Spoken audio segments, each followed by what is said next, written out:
Hello मेरे YouTube family, जय श्री कृष्णा, राधे राधे, हर हर महादेव जी। आप लोग कैसे हैं? मैं उम्मीद करती हूँ कि आप लोग ठीक होंगे, स्वस्थ होंगे, मस्त होंगे। और आप सभी को मेरे यूट्यूब चैनल में स्वागत है। और आप लोग कैसे हैं? आप लोग मेरे नेक्स्ट ब्लॉग तक बने रहिए। आप लोग को मैं प्यारा सा एक सोहर सुना रही हूँ, तो प्लीज़ आप लोग ज़रूर सुने।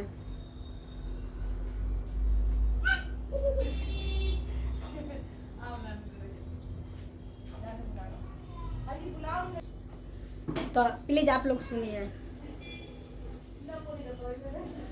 कौना डाले बोले ले कोयलिया तर, कौना डाले सुगना बोली ललना, कौना डाले बोले ले हो बा लमुआ बोलिया सो हवन लागे।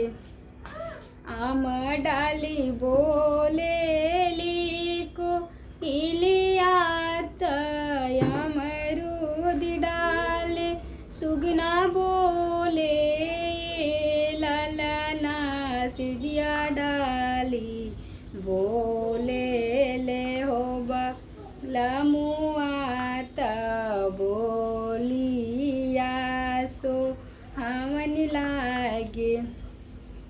आम डाली बोले लीको इलिया अमरूद डाले सुगना बोले लालना, सिजिया डाले बोले ले हो बा लमुआ बोलिया हो सो हवन लागे।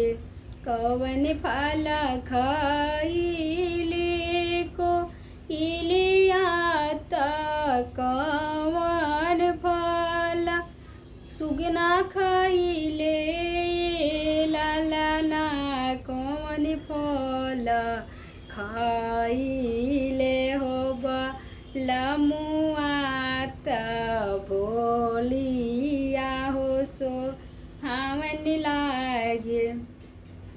आम फल खाइले बा कोयलिया अमरूद फल सुगना खाइले हो लालना, नारियल फल खाइले हो बा लमुआ बोलिया सो हवन लागे।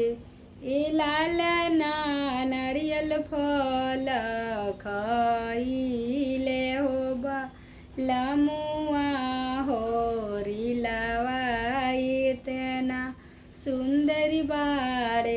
तो प्लीज़ दोस्तों, आप लोग को कैसा लगा? प्लीज़ आप लोग मेरे इसे चैनल पे प्यार सपोर्ट बनाए रखिए और मेरे ब्लॉग वीडियो आप लोग जरूर देखिए। तब तक के लिए हर हर महादेव जी, राधे राधे, जय श्री कृष्णा।